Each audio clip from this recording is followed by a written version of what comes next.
È devastante l'impatto che il caro energia sta avendo sulle imprese sarde. Sono a rischio chiusura il 13,6% delle aziende, mentre il 21,2% sarà costretto a ridurre l'attività e l'occupazione. È quanto emerge da un dossier del Centro Studi della CNA Sardegna che analizza l'andamento dei consumi energetici e della produzione nell'isola negli ultimi 20 anni, da cui emerge la crescita delle rinnovabili. Nel 2020 i consumi energetici ammontavano a circa 27.000 gigawattora, il 25% dei quali destinati al settore industriale. La produzione di elettricità regionale nel 2020 era pari a 13.145 gigawattora, il 74% da centrali termoelettriche, il 14% da eolico, il 9% da fotovoltaico e il 3% da idroelettrico. Il prezzo dell'energia elettrica per un consumatore domestico in 2 anni è aumentato del 150%.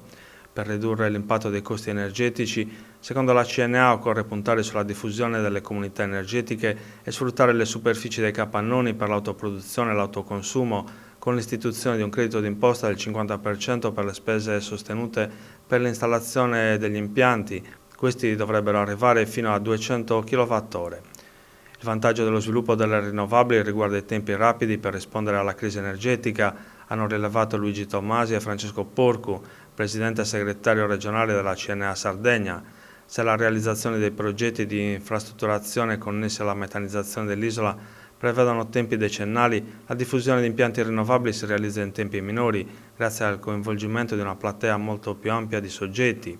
Inoltre, grazie al principio dell'autoconsumo, i benefici sarebbero immediati per famiglie, imprese e amministrazioni pubbliche coinvolte in progetti di comunità energetiche.